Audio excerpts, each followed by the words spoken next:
नमस्कार मित्रों, आज का विषय है मैं कौन हूँ, मैं क्या हूँ और क्यों हूँ। आज इसी विषय पर मैं आपसे बात करने वाला हूँ। इसी विषय को हम आज अपने ध्यान की विधि बनाएंगे। गुरजीएफ ने एक कोने से इस विधि का प्रयोग किया। सिर्फ यह स्मरण रखना है कि मैं कौन हूँ। रमण महर्षि ने इसका प्रयोग दूसरे कोने से किया। उन्होंने मैं कौन हूँ पूछने को, खोजने को एक ध्यान बना दिया, परंतु मन जो भी उत्तर तुम्हें दे सकता है उस पर विश्वास मत करो। मन कहेगा क्या नासमझी की बात तुम पूछ रहे हो। तुम यह हो कि तुम वह हो, पुरुष हो कि स्त्री हो, कि तुम शिक्षित हो अशिक्षित हो, अमीर हो या गरीब हो। मन उत्तर देता रहेगा, परंतु तुम पूछते ही चले जाओ। कोई उत्तर स्वीकार मत करो, क्योंकि मन के द्वारा दिए सभी उत्तर झूठे हैं। वे उत्तर तुम्हारे झूठे हिस्से से आते हैं। वे शब्दों से आते हैं, वे शास्त्रों से आते हैं, संस्कारों से आते हैं, समाज से आते हैं, दूसरों से आते हैं। पूछते ही चले जाओ मैं कौन हूँ। इस तीर को गहरे और गहरे प्रवेश करने दो। एक क्षण ऐसा आएगा जब कोई उत्तर नहीं आएगा। वही सम्यक क्षण है। अब तुम उत्तर के करीब आ रहे हो। जब कोई उत्तर नहीं आता, तुम उत्तर के करीब हो, क्योंकि मन शांत हो रहा है, या तुम मन से बहुत दूर चले गए हो।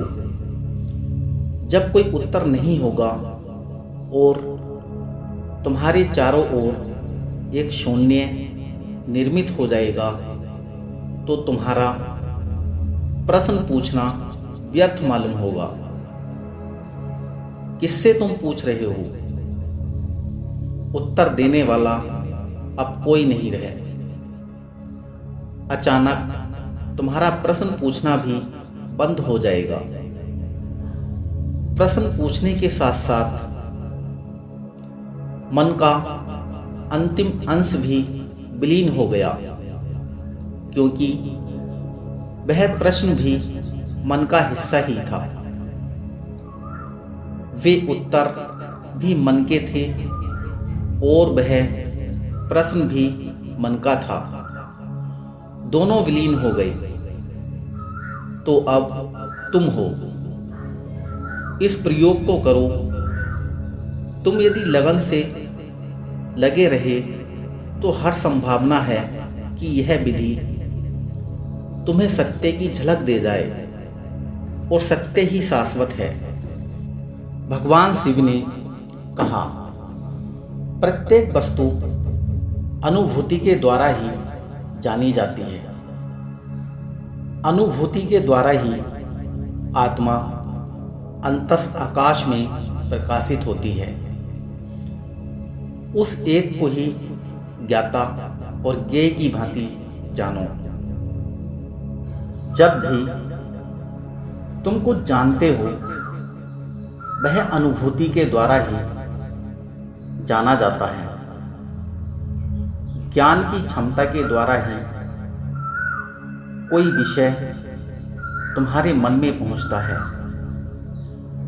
तुम एक फूल को देखते हो तुम जानते हो वह गुलाब का फूल है। गुलाब का फूल बाहर है और तुम भीतर हो। तुमसे कोई चीज गुलाब के फूल तक पहुंचती है। तुमसे कोई चीज फूल पर प्रक्षेपित होती है।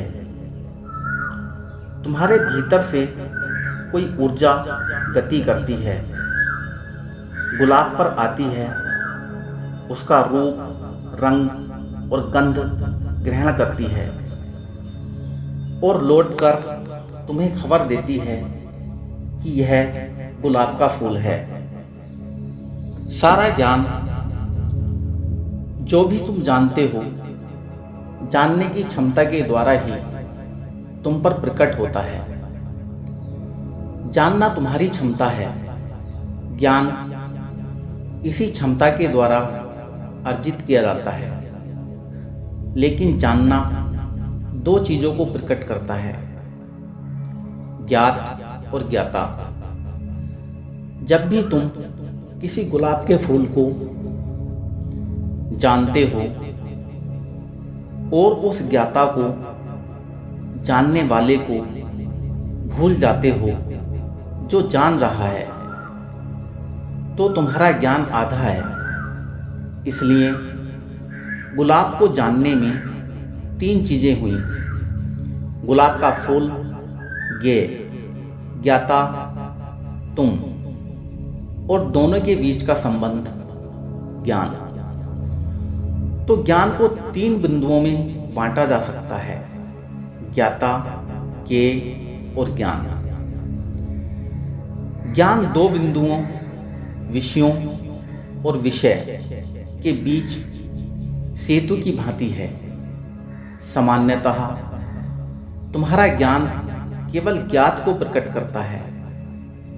ज्ञाता जानने वाले का अप्रकट रह जाता है, जिसका लक्ष्य गुलाब की ओर तो होता है, तुम्हारी ओर कभी नहीं होता। जब तक वह तुम्हारी ओर न मुड़ने लगे, तब तक ज्ञान तुम्हें संसार के विषय में तो जानने देगा, लेकिन कभी तुम्हें अपने ही विषय में नहीं जानने देगा। ध्यान की सभी विधियां ज्ञाता को, जानने वाले को प्रकट करने के लिए हैं। जॉर्ज गुरजिएफ ने ठीक इसी तरह की एक विधि का उपयोग किया है। वे उसे आत्मस्मरण कहते थे। वे कहते थे कि जब भी तुम कुछ जान रहे हो, तो सदा जानने वाले को भी जानो। उसे विषय वस्तु में मत भुला दो। विषय को, सब्जेक्ट को याद रखो। अभी तुम मुझे सुन रहे हो। जब तुम मुझे सुन रहे हो तो दो तरह से सुन सकते हो। एक, तुम्हारा मन मेरी ओर केंद्रित हो, तब तुम श्रोता को भूल जाते हो। तब वक्ता को तो जान लिया गया, लेकिन श्रोता विस्मृत हो गया। गुरजिएफ कहते थे कि सुनते हुए बोलने वाले के साथ साथ सुनने वाले को भी जानो। तुम्हारा ज्ञान दुमुखी होना चाहिए, ज्ञाता और ज्ञेय। दो बिंदुओं की ओर इंगित करता हुआ वह एक ही दिशा में, केवल विषय की ओर नहीं बहना चाहिए। तुम एक गुलाब के फूल के पास बैठे हो, उसे देखो। पहली बात यह करनी है कि पूर्णतया सजग हो जाओ। गुलाब को पूरा ध्यान दो, ताकि पूरा संसार विलीन हो जाए और गुलाब ही बचे रहे। तुम्हारी चेतना गुलाब के होने के प्रति पूर्णतया सजग है।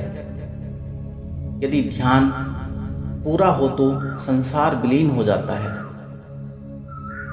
क्योंकि गुलाब पर जितना ध्यान केंद्रित किया जाएगा, शेष सब कुछ उतनी ही दूर छूट जाएगा। संसार विलीन हो जाता है, केवल गुलाब बच रहता है। गुलाब ही संसार हो जाता है। यह पहला चरण है, गुलाब पर चित्त को एकाग्र करना। यदि तुम गुलाब पर चित्त को एकाग्र न कर सको तो ज्ञाता की ओर जाना भी कठिन होगा, क्योंकि तब तुम्हारा मन सदा भटकता रहता है। तो एकाग्र चित्तता ध्यान की ओर पहला कदम बन जाती है। केवल गुलाब रह जाता है, पूरा संसार विलीन हो गया। अब तुम भीतर की ओर जा सकते हो। अब गुलाब वह बिंदु बन जाता है जहां से तुम आगे बढ़ सकते हो। अब गुलाब को देखो और स्वयं के प्रति, ज्ञाता के प्रति सजग होने लगो। आरंभ में तो तुम चूकोगे। जब तुम ज्ञाता पर पहुंच जाओगे, गुलाब चेतना से हट जाएगा, वह धूमिल हो जाएगा, दूर चला जाएगा। फिर दोबारा तुम गुलाब की ओर आओगे और स्वयं को भूल जाओगे। यह आंख मिचौली का खेल चलता रहेगा, लेकिन तुम यदि प्रयास ही करते रहो तो देर सवेर एक क्षण आएगा जब अचानक तुम मध्य में होगे, जानने वाला मन होगा और गुलाब का फूल होगा, और तुम ठीक बीच में होगे, दोनों को देखते हुए। वह मध्य बिंदु, वह संतुलन का बिंदु ही साक्षी है। एक बार तुम यह जान जाओ तो तुम दोनों ही बन गए। फिर गुलाब जो ज्ञेय है और ज्ञाता जो मन है, तुम्हारे दो पंख बन जाते हैं। फिर विषय और विषयी बस दो पंख होते हैं। तुम दोनों के केंद्र हो, वे तुम्हारा विस्तार हैं।